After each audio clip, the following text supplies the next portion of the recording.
Nós não temos isso porque, irmãos, porque a Bíblia fala sobre a fé. E quando ela fala sobre a fé, ela dá uma definição lá em Hebreus, que a fé é o firme fundamento das coisas que não se vê e a prova daquelas que se esperam. Então eu não preciso ver para crer, eu não preciso tocar para crer. E a maior fé que eu tenho que ter é em Jesus Cristo. E eu não vejo, não é? Alguém aqui esteve há 2000 anos atrás, exatamente no momento em que Cristo disse, está tudo consumado? Não, você não estava lá. E por que você está aqui hoje? Não é a sua fé?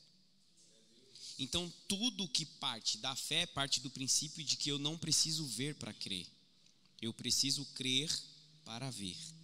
Ou seja, pastor, dá um exemplo. Quando Jesus Cristo ressuscitou, saiu a notícia, duas notícias. A primeira notícia é que tinham roubado o corpo dele. Quem lembra dessa notícia? Roubaram o corpo. E detalhe, fizeram a maracutaia lá, meus irmãos, e pagaram caro para os soldados dizer, vieram os seus discípulos aqui e roubaram o corpo dele enquanto nós adormecíamos. Roubaram o corpo de Jesus. Mas surgiu uma outra notícia de que ele tinha ressuscitado. Irmão, fala sério, se você tivesse visto Jesus ressuscitar Lázaro, se você tivesse visto Jesus ressuscitar o filho da viúva de Naim, se você tivesse visto Jesus acalmar a tempestade, se você tivesse visto Jesus transformar água em vinho, se você tivesse visto Jesus multiplicar pão e peixe por 2 vezes, você acreditaria que ele ressuscitou? Sim ou não? Sim. Pois os discípulos não acreditaram. Inclusive tinha um lá que falou, eu só creio se eu ver. E Jesus disse para ele, bem-aventurado aqueles que não viram, mas creram. Porque isso é fé, gente, é acreditar sem ver. E é muito mais fácil a gente ser seduzido por essas coisas do que agir a nossa fé. Portanto, nós vimos que uma das marcas da igreja verdadeira é que ela não se encanta com a sedução das heresias. E por fim, ela identifica os falsos profetas, os falsos apóstolos e os expõe. Quando você está numa igreja onde é uma igreja comprometida com a palavra de Deus, não é muito difícil para você identificar um falso profeta. Não é, irmãos. Então a igreja verdadeira, ela expõe, ela identifica e expõe eles. Pastor, para quê? Ou eles melhoram ou eles saem do nosso meio, irmãos. A princípio, a exposição é para que eles vejam o caminho errado que eles estão percorrendo. Mas se não quiserem se arrepender deste caminho e voltar para o caminho verdadeiro, não pode subir no nosso púlpito para pregar. Não pode. Porque vai ensinar o povo coisa errada, irmãos. E a Bíblia fala que o povo perece por falta de quê? De dinheiro? De amizade? O povo erra, irmãos, perece por falta de conhecimento. Depois de ver essas 3 características da igreja verdadeira, agora eu quero passar aqui para os irmãos 4 características de uma verdadeira seita. Se nós já vimos a verdadeira igreja, agora vamos falar sobre a falsa, ou quando se trata realmente de uma seita. Primeira característica de uma seita, isso aqui é muito sério, irmãos. Ela prega o individualismo no tocante à salvação. Quer saber se você está numa seita ou numa igreja de verdade? É quando ela prega que para você ser salvo, você precisa fazer parte daquele movimento. Então, quando eles dizem, eu preciso te evangelizar, você diz assim, eu sou salvo em Cristo, batizado nas águas, recebi o Espírito Santo, tenho a Bíblia como regra de fé e prática. Ele ainda diz para você, mas você precisa vir para cá, porque só aqui tem salvação. Essa é a primeira característica de uma seita. Ela prega o exclusivismo. Eu não estou dizendo, irmão, que você não pode amar a denominação que você faz parte, gostar, estar presente. Não é disso que eu estou falando, irmãos. Eu estou falando de exclusivismo no tocante à salvação. Como, por exemplo, para os TJs, se você não fizer parte daquele movimento, você não será salvo. Para os adventistas, a mesma coisa. E existem, irmãos, igrejas denominadas pentecostais que pregam o exclusivismo. Inclusive, se você for para lá, você tem que se batizar de novo. Se você diz a ele, eu fui batizado em nome do Pai, do Filho e do Espírito Santo, conforme ensina a palavra de Deus. Não, seu batismo não serve, você tem que se batizar de novo. Por que se batizar de novo, irmão? Porque salvação é só aqui e nesse jeitinho aqui. E aí, cria-se alguns problemas, irmãos, muito grandes com relação a isso. Primeiro, se a salvação é uso exclusivo de uma denominação, nós criamos pelo menos 3 problemas. O primeiro é que ela fica restrita demais a um pequeno grupo de pessoas. Vai ver se na Coreia do Norte tem algum testemunha de Jeová lá. Vai ver se eles têm coragem de encarar o governo da China.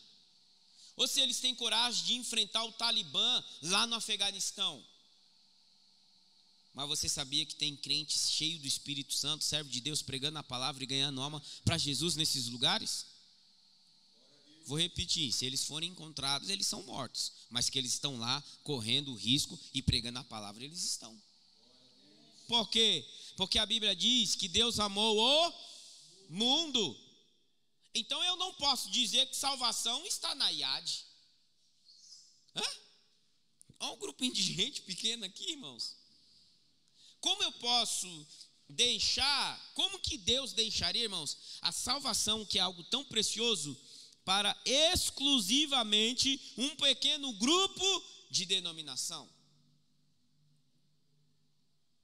Sendo que quando Jesus Cristo morreu, ele olhou com os 2 braços abertos, ele olhou para a multidão e disse: Pai, libera perdão para todos eles, porque eles não sabem o que estão fazendo nesse exato momento. Olha que interessante, irmãos, Atos, capítulo de número 4 e o verso de número 12, olha o que diz a palavra de Deus. E o verso 12 diz assim, vou ler o 11 para contextualizar. Ele é a pedra que foi rejeitada por vós, os edificadores, a qual foi posta por cabeça de esquina. Agora olha o verso 12, irmãos. E em nenhum outro há salvação. Irmãos, olha aqui. O texto não está dizendo e em nenhuma outra denominação ou em nenhuma outra instituição. O texto está dizendo e em nenhum outro não há salvação se não for por ele, porque também debaixo do céu nenhum outro nome há dado entre os homens pela qual devamos ser salvos. O que a Bíblia está dizendo, irmãos? Que a salvação não é uso exclusivo de uma instituição. A salvação, ela vem por meio de Jesus Cristo. Se nós estamos aqui, não foi porque nós somos encontrados pela IAD, ou pela ADSA, ou pelo Belém, ou pela Universal. Não! Salvação não tem nada a ver com instituição, irmãos. Portanto, pregar que salvação é uso exclusivo de uma denominação, na verdade, é a primeira característica de uma seita. Você não precisa vir para a IAD para ser salvo. Você vem para cá porque já foi salvo. E Jesus já está operando em sua vida. E isto é, irmãos, um fato. Os irmãos sabem que aonde há progresso é porque tem ordem, sim ou não? E se eu colocar, irmãos, o carro na frente dos bois, dá progresso? Não, é exatamente o que as seitas fazem. Primeiro elas dizem que você precisa vir para a seita, aí depois você dá um jeitinho de encontrar Jesus. Aqui é o contrário, irmãos, encontre Jesus. Aí o Espírito Santo que está dentro de você vai te guiar para você estar aqui. Isso aqui é muito sério. Então o primeiro problema que a gente encontra dentro do exclusivismo é que ele fica restrito demais a um pequeno grupo. Segundo, ela está baseada em uma instituição e não em uma pessoa. Olha o que diz Atos, capítulo de número 5, e o verso de número, deixa eu achar o verso aqui para nós lermos. Olha aqui.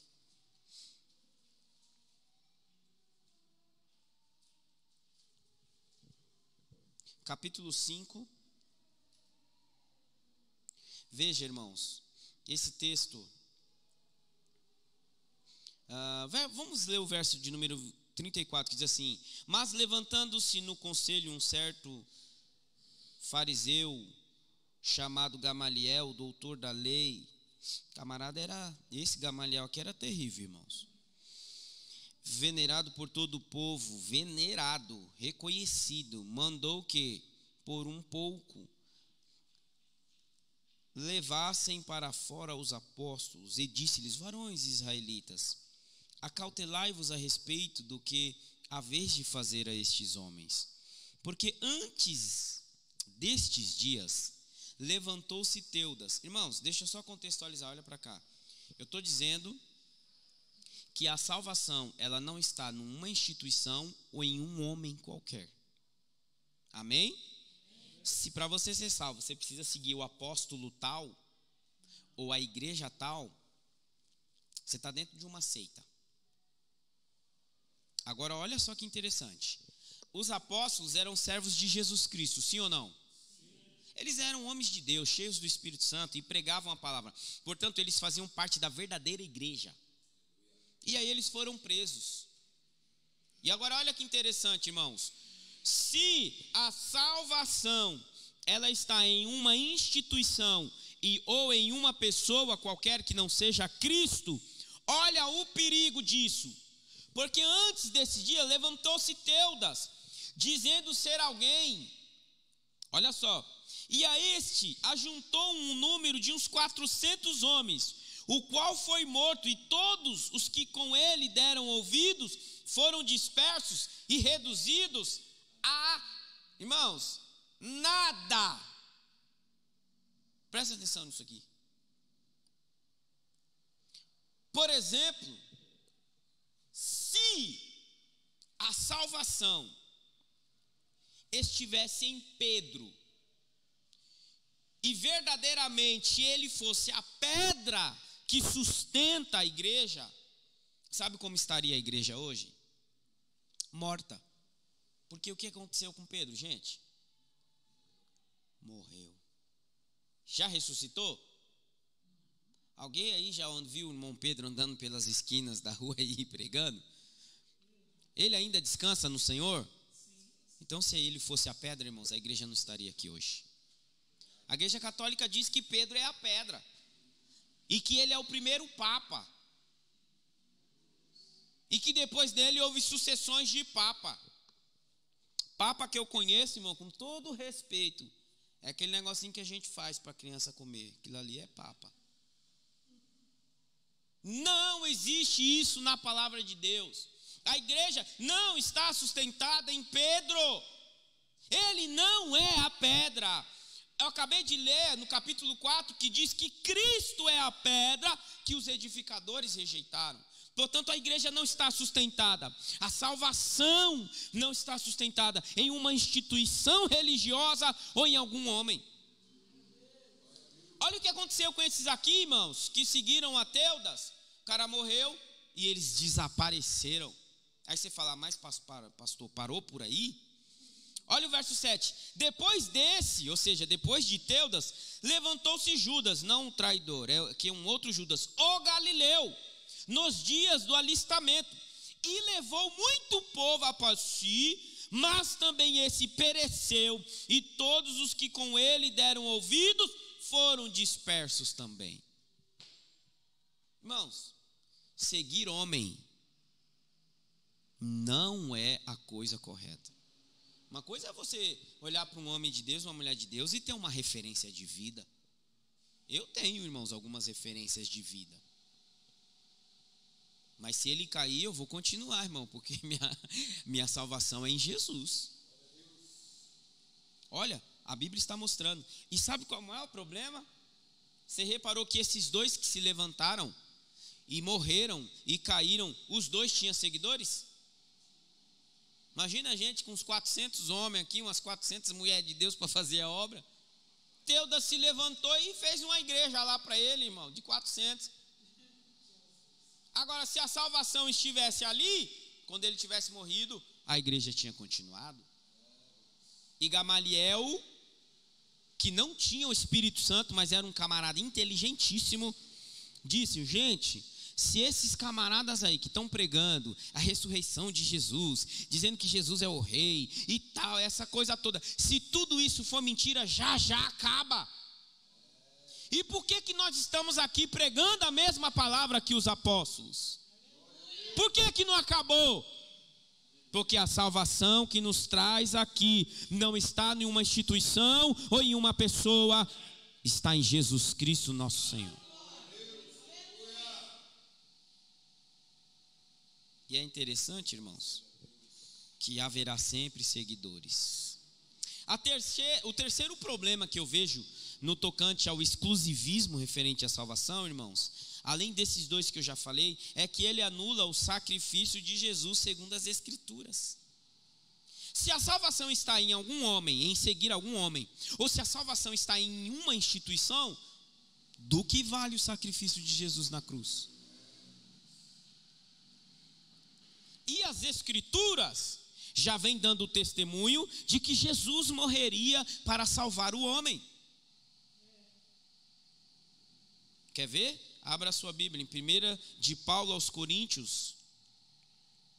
Irmãos, quem gosta de ler Bíblia aí, diga amém. Culto de ensino é palavra, é Bíblia, irmãos. 1 de Coríntios, capítulo de número 15. Olha o que diz a palavra do Senhor, irmãos. Vou ler o texto.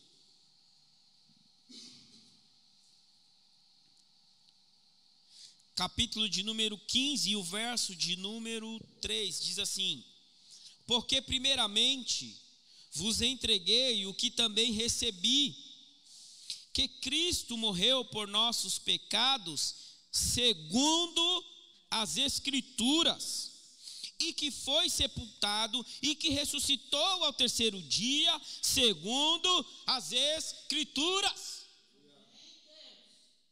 Pastor, que escritura era essa se o Novo Testamento estava sendo escrito ainda? Não era Mateus, Lucas, Marcos, João, não. As Escrituras aqui, ele está falando, irmãos, é dos escritos lá do Antigo Testamento. E ele está dizendo que desde lá, as Escrituras já vêm testificando que Jesus Cristo morreria para perdoar os nossos pecados e nos garantir a salvação eterna. Então, o que aconteceu com Jesus Cristo já estava dito nas Escrituras. E se eu preciso fazer parte de uma instituição ou seguir algum homem para ser salvo, o sacrifício de Jesus foi debalde, foi em vão, foi sem razão. E a Bíblia já diz, irmãos, entre os homens não há outro nome pela qual importa que sejamos salvos. Somos salvos pelo poder, pelo nome e pelo sangue de Jesus Cristo. Portanto, a primeira característica, irmãos, é o exclusivismo. Vem para cá, irmão, porque aqui, tem salvação. Aí você fala assim para ele: meu querido, vai para a cruz. Porque é lá onde você encontra com Jesus. Vai ver que é por isso que eu perco bastante membro, irmão. Porque eu não chamo para congregar aqui. Tem que sentir no coração. Por quê, pastor? Porque a salvação, irmãos, ela é em Jesus. Então, se a pessoa está seguindo ao Senhor Jesus num lugar sério, ela está salva. Porque a salvação não é em Jesus. É em Jesus Cristo. Então, qual é a primeira característica? Exclusivismo no tocante à salvação. Repito para você nunca mais esquecer. Pastor, qual é a primeira característica de uma seita? Diga: exclusivismo no tocante à salvação. Agora diga: mas eu sei que a salvação não está em uma instituição, em nenhum homem, está em Cristo Jesus. Você nunca mais vai esquecer, irmão. Bateu de frente com alguém na tua porta domingo de manhã te chamando para ir para a igreja dele? Fala: olha, eu tenho um negócio melhor para te oferecer do que uma denominação. Eu tenho algo melhor para te oferecer do que uma instituição. Eu tenho Jesus para você. Entrega a sua vida a Ele. Tá vendo que você já está se defendendo e atacando? Sem bater, sem agredir. Porque tem uns irmãos, irmão, que eles não vêm para o culto de ensino. Eles não aprendem a palavra. Aí quando as pessoas descem, bate lá, ele joga água fria na pessoa lá de cima. Fala para o filho: fala, avisa para ele que eu não estou em casa. Fala para eles que o pai saiu. Crente mentindo, irmão, vê se pode. Por quê? Porque não se prepara, irmão. Apologia é se preparar para isso. E vê como é simples, não precisa de muita discussão. Bateu lá, manda Jesus. E vocês sabem que Jesus ensinou a gente a orar, sim ou não? Chama para uma meia hora de oração, irmão. Vê se aguenta. Não aguenta, irmão. Fala assim: vamos ter uma rodada de oração aí, depois uma rodada de estudo, depois mais uma rodada de oração, e depois mais uma rodada de estudo. Faz que nem Jesus fez com os discípulos. 3 vezes eu chamando vocês para ficar comigo, vocês não ficam. Fala: bora dar uma orada aqui, vamos orar, dobrar o joelho e orar. Não fica, irmão, não fica. E você não precisou chutar, pegar a vassoura, soltar o cachorro, o pitbull, e nada disso, irmão. Simples. Você se defende e ataca quando você oferece Jesus para as pessoas. E vocês, eu vou falar uma coisa aqui que vai assustar vocês. Você sabia que Jesus levanta e derruba? A Bíblia diz que ele é a pedra de esquina, né? Que é a base para a igreja, amém? Quem está em cima da pedra está mas e quem chuta a pedra? Irmã Meire? Quem chuta a coisa mais machuca o dedo, irmã Meire? Quem chuta a pedra acontece o quê? Tropeça, sim ou não? Por isso que a Bíblia fala que Jesus é a pedra de tropeço. Ou ele é a base para você estar em cima, ou ele é uma pedra no teu caminho para você tropeçar. A escolha é sua. Eita, irmão, estudar a palavra é terrível. A gente vai escutando umas coisas que chega. Glória a Deus. A segunda característica de uma seita, além do exclusivismo que é a primeira, é que eles não têm a Bíblia como a única regra de fé e prática. Se você, para fazer parte da tal denominação, precisa ler livros direcionados de torre de vigia, se você precisa conhecer os escritos de L. Goldman White, se você precisa ver a Bíblia dos Mormons, você está dentro de uma seita. Por quê? Porque somente as Escrituras, e somente elas, são inspiradas pelo Espírito Santo de Deus. Isso aqui é muito sério. Muito sério. Eu não sei se os irmãos sabem, mas nós temos na confissão do protestantismo, as 5 solas. Já ouviram falar das 5 solas? Essas solas, irmãos, é do latim só. Então, existem 5 sós para nós. Eu vou passar aqui para vocês, ó. As 5 solas. A primeira, sola fide, somente a fé, ou só pela fé. Não tem outro caminho, irmãos. A Bíblia diz que nós somos salvos pela graça mediante a fé. Então, sola fide, ou seja, só a fé. Sola escritura, ou somente as escrituras. Depois nós temos solo Christus, somente Jesus. Depois nós temos, irmãos, sola gratia, somente pela graça. E por último, soli Deo glória, somente a Deus a honra, a glória, o louvor, a majestade, a adoração, tudo. Dessas 5 solas, nós vamos pegar uma aqui, que é a segunda, sola escritura. Somente as escrituras e por meio delas. E Jesus disse isso lá em João capítulo 5, verso de número 39. Nós vamos aprender outra coisa aqui, tá, irmãos? Quando os fariseus estavam no questionamento com Jesus Cristo, Jesus disse para eles: parabéns, vocês examinam as escrituras buscando ter nela a vida eterna, e nisso vocês fazem bem, porque são elas que de mim testificam. Nesse texto, Jesus não estava ensinando. Tem muito pregador que diz: e Jesus ensinou aos discípulos que eles devem examinar as escrituras, e esse camarada que prega assim, não lê contexto, está pregando errado, porque nesse texto Jesus não está ensinando a gente a examinar as escrituras. Jesus está no embate com os fariseus. E ainda Jesus disse para eles: e elas quem? As escrituras, que testificam de mim, e que conduzem a vida. Elas, somente as escrituras, que testificam de mim, pode te dar a vida.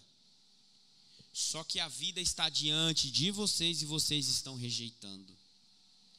Ou seja, Jesus estava dizendo: vocês estão buscando nas escrituras, fazem bem em fazê-lo, porque são elas que de mim testificam, mas quando vocês me rejeitam, vocês estão rejeitando o que a escritura ensina.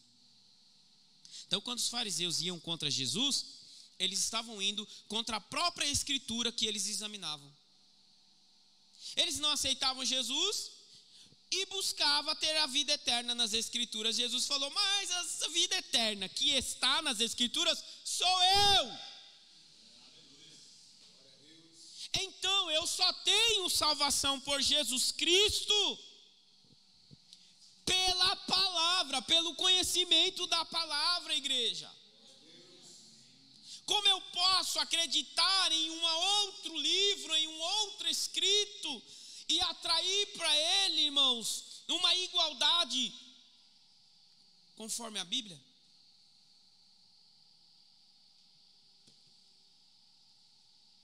Tem uma denominação aí que, para você se batizar, dentro do credo dela, você tem que confessar a maior escritora como sendo ela a profetisa do momento de Deus, e que os seus escritos são de valias para a vida do ser humano.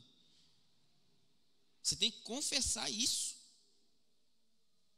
e dizer: eu acredito em fulana de tal, e que essa fulana é a profetisa de Deus e tal, que recebeu os escritos.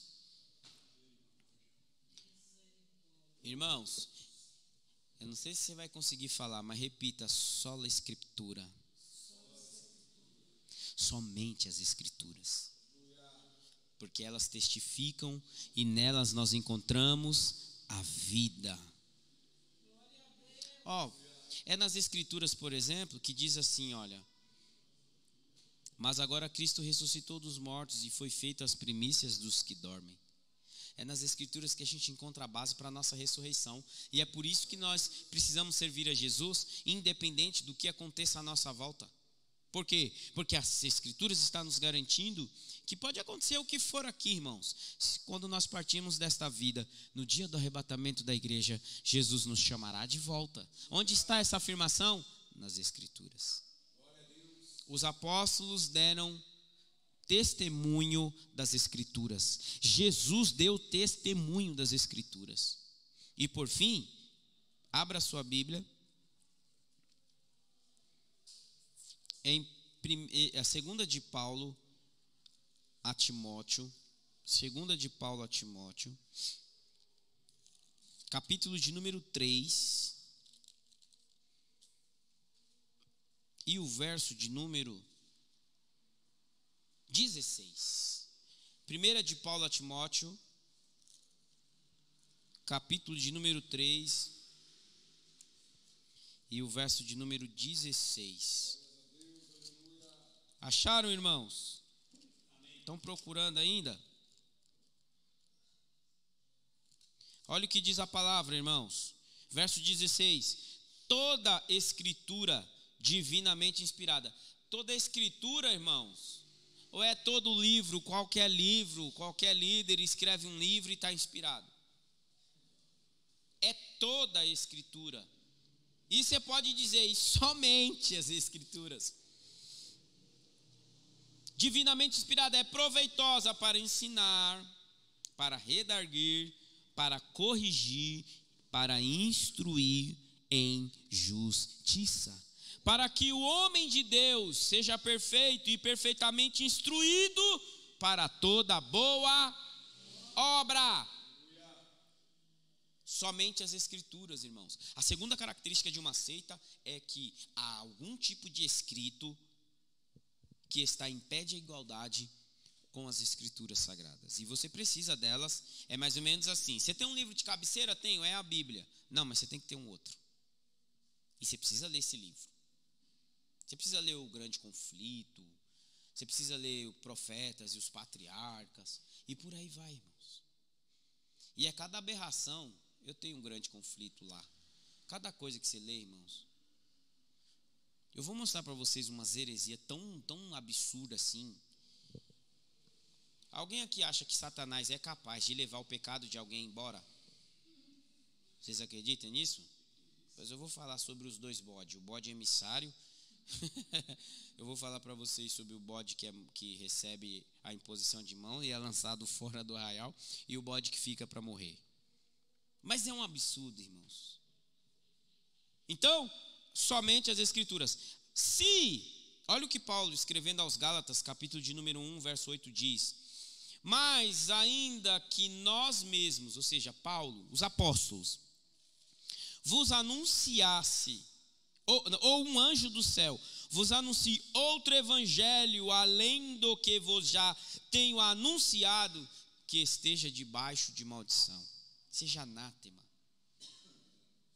Irmão, tem uma seita que eles dizem que o evangelho deles veio por um anjo que se revelou a um jovenzinho chamado Joseph Smith, e que através dessa visão o anjo mostrou para ele onde estavam as placas de ouro e os escritos sagrados, e ele correu lá, desenterrou, e hoje está por aí, irmãos, caminhando para cima e para baixo.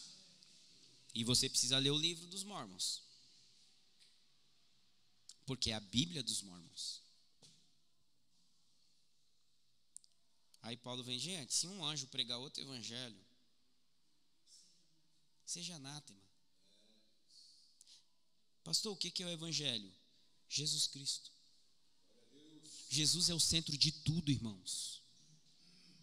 Evangelho é as boas novas. Jesus é o centro de tudo.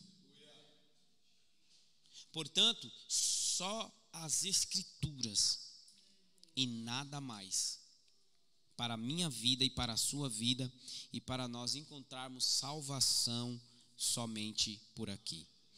Terceira característica, que hora que é, irmãos? Me ajuda. Terceira característica. Opa, dá para ir. Primeira característica, exclusivismo no tocante à salvação. Segunda característica, tem uma segunda Bíblia. Não é somente as Escrituras que tem cunho inspirado. Terceira característica, irmãos, os seus líderes são idolatrados. Os fundadores são idolatrados. E isso é um perigo terrível. Porque Deus não divide a sua glória com ninguém. Irmãos, tem uma coisa que Deus... Pastor, Deus responde toda oração? Aliás, Deus ouve toda oração, Deus escuta, ou Deus ouve qualquer oração. Mas Ele responde todas? Não. Uma delas é se você falar, Deus, divide a glória comigo. Porque nenhuma criatura é merecedora e tem estrutura para suportar quem Deus é. Portanto, por mais que aquele homem ou aquela mulher tenha sido influente, nunca será a ponto de ser venerado. Nunca será a ponto, irmãos, das pessoas depositarem fé naquilo que ela escreveu ou naquilo que ela falou. Uma vez Jesus deu um discurso muito duro, mas muito duro mesmo. E os discípulos ficaram olhando para Jesus e quando o povo saiu, irmãos, porque quando Jesus começou a bater, o povo começou a se esquivar, um aqui, outro ali. E aí Jesus falando, daqui a pouco, os discípulos olharam, ô Jesus, o senhor não reparou não que só ficou a gente? Aí Jesus falou assim para eles, querem ir vocês também? Segue o povo. Aí tinha um camarada bem ousado que andava com um facão para limpar o peixe, irmã Meire. Esse camarada falou assim, irmãos, olha o detalhe do texto. Olha o detalhe do texto. Ele não disse para onde iremos nós. Ele disse para quem iremos nós. Se só tu tem palavra de vida eterna. Ele não disse para que igreja que eu vou se eu sair de perto do Senhor. Para que instituição eu vou. Em que lugar eu vou amarrar meu burro. Não. Ele não disse para onde iremos. Ele disse para quem nós iremos. Sabe o que ele estava dizendo? Jesus, só em ti. Como é que eu posso, irmãos, idolatrar alguém por algum feito, se esse feito não chegou nem aos pés da cruz? Como eu posso me gloriar em um líder que não foi capaz de suportar o meu pecado? Paulo disse, se eu me gloriar, eu não vou me gloriar nos feitos dos homens, nem nos meus. Eu vou me gloriar na cruz de Cristo.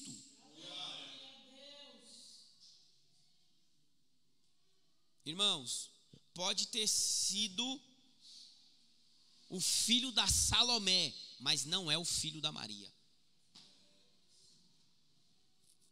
Ah, pastor, mas Maria teve mais filhos. Porque é outro erro dizer que é a Imaculada Maria. Jesus teve irmãos. A Virgem Maria, virgem até Jesus nascer. Depois a Bíblia fala que Jesus tinha irmãos. Como é que fala de Imaculada? Onde está na Bíblia que ela subiu ao céu na ascensão? Se ela diante de Jesus diz, tu és o meu Senhor, e ela confessa Jesus como Senhor. Se ela confessa Jesus como Senhor, irmãos, e Salvador da vida dela, é porque ela sabia que ela também era pecadora. Vocês estão vendo a palavra como é? Ah, mas a Maria teve... Não, mas não é o mais velho, irmão. Porque eu estou falando do filho mais velho da irmã Maria. Quem aqui conheceu a irmã Maria? Ninguém conheceu a irmã Maria?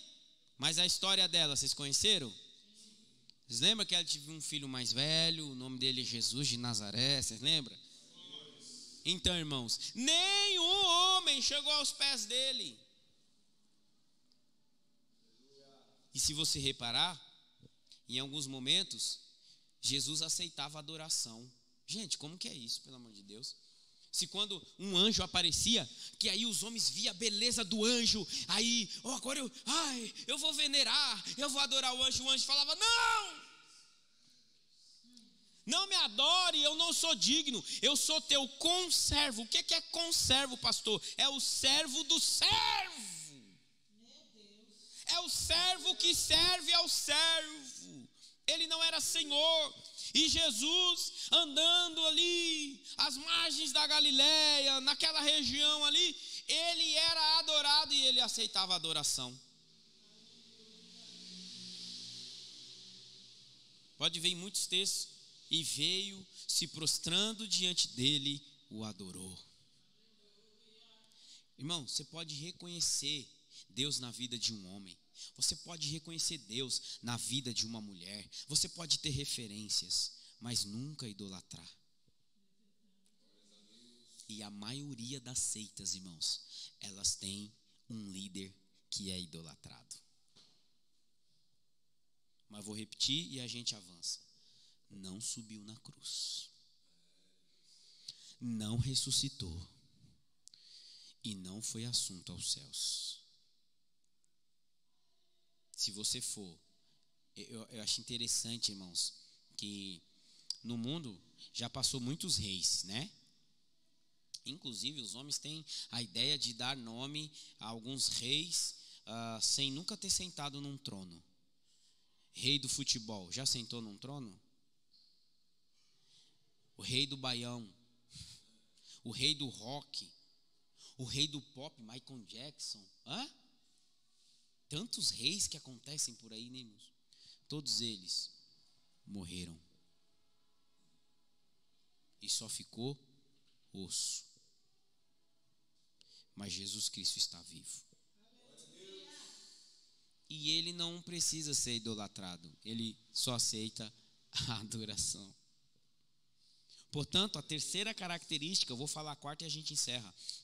Terceira característica, idolatria aos seus líderes. O nome dos camaradas vai lá em cima, irmão. Chega, passa por cima do trono de Deus assim, arrodeia o trono, pega a glória e depois desce. Quarta característica, e é dessa quarta característica que nós vamos pegar as próximas sextas-feiras. Primeira característica, exclusivismo no tocante. Segunda característica, vocês não estão anotando, irmãos? Seus escritos são tidos como sagrados. Terceira característica, seus líderes são. Quarta característica, o corpo doutrinário é herético. Eu não estou falando de uma interpretação mal interpretada, porque até eu corro esse risco, né? De ler um texto e interpretar ele diferente. Mas o corpo doutrinário, as doutrinas fundamentais do cristianismo são intocáveis. É como se fosse uma espinha dorsal, uma linha reta. As doutrinas do cristianismo são vitais para a nossa vida. E o corpo doutrinário dessas seitas é tomado de heresias. E a Bíblia já falava delas. Abre a sua Bíblia em 2 de Pedro, capítulo de número 2. A Bíblia já vem falando sobre elas desde aquele tempo. 2 de Pedro, capítulo de número 2. O verso de número 1, irmãos. Olha o que diz a palavra de Deus referente a isso.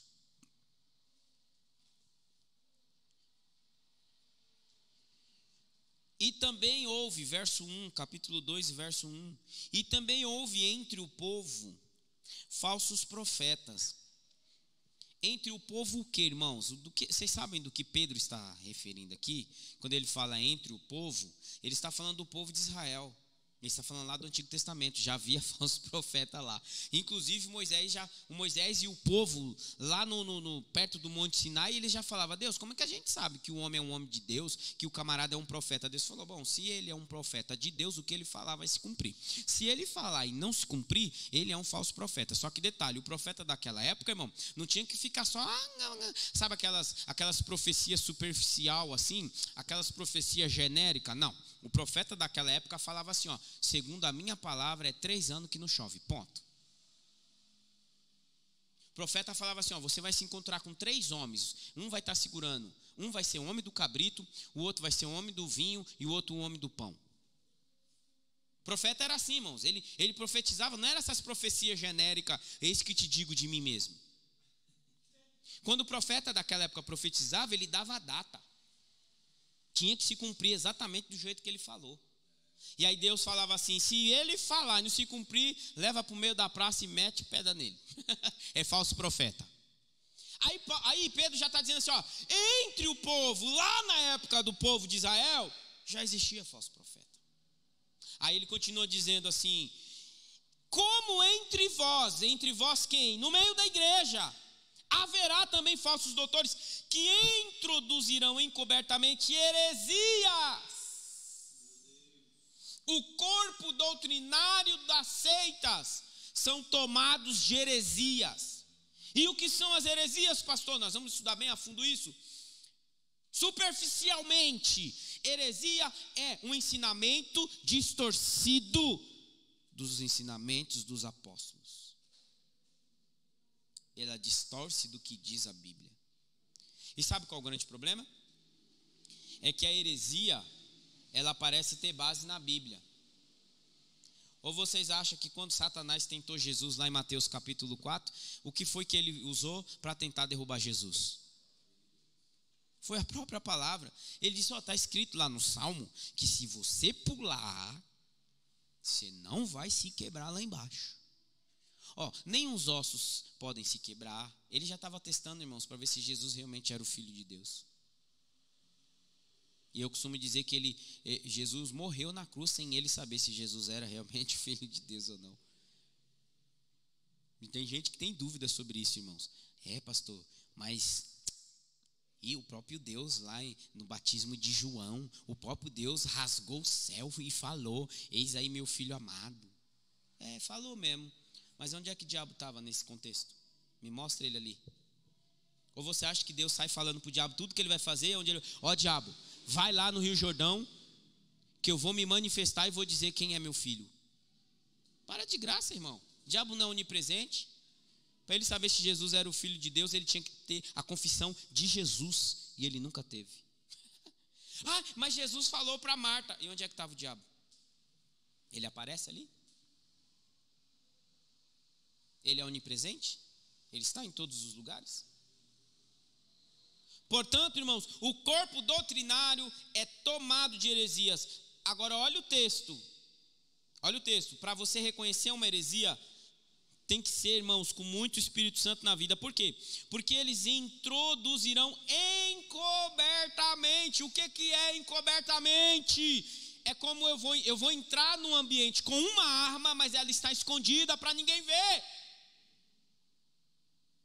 O problema da heresia é isso. É que ela entra sorrateiramente usando a própria Bíblia. E aí ela vai parecer que é. Então eles fazem encobertamente, por debaixo da coberta, escondido. Só que olha o que as heresias fazem. Heresias de perdição. E negarão o Senhor que os resgatou. Nós vamos identificar muitas heresias, irmãos. Eu não sei nem quando nós vamos parar esse estudo, mas eu vou trazer uns negócios bem quentes aqui. Bem quente mesmo, para os irmãos verem que o que nós estamos estudando aqui, irmãos, é a palavra de Deus verdadeiramente. E Jesus, eu vou encerrar com esse texto, Mateus capítulo de número 7. Jesus já nos alertava quanto a isso, em Mateus capítulo de número 7. Glória a Deus. Mateus capítulo de número 7. E o verso de número 15, Jesus disse: acautelai-vos, porém, dos falsos profetas, que vem até vós vestido como ovelha. Irmão, olha o caraca. Nós vamos pegar firme nisso aqui sexta-feira, tá? Mas interiormente são lobos devoradores. Aqui está o grande problema, irmãos, das heresias e das seitas. É que elas são destruidoras da fé verdadeira. e elas combatem contra a salvação verdadeira. Amém? Então, se amanhã ou depois alguém falar assim, irmão, como eu sei que eu estou numa seita? Você fala, lá prega o exclusivismo? Para você ser salvo, você tem que fazer parte lá? Lá eles têm só a Bíblia como regra de fé? O líder lá, quem é o líder? Ele é idolatrado? Por fim, os ensinamentos lá, o corpo doutrinário, é baseado nas Sagradas Escrituras? Ou anda negando a eficácia da fé e negando o senhorio de Cristo? Aí você sabe que é uma seita. Amém? Sexta-feira que vem, irmão, nós vamos subir o caldo aqui. Vamos engrossar o caldo, vamos pôr mais. Vocês sabem como vocês fazem para engrossar uma sopa? Quando ela está muito rala? Fubá. Eu ia falar farinha de rosca, que é pão. Isso, vamos pôr fubá nesse caldeirão, irmão. Vamos deixar essa sopa bem forte, bem firme. Amém? Não falte, irmãos, em nome de Jesus.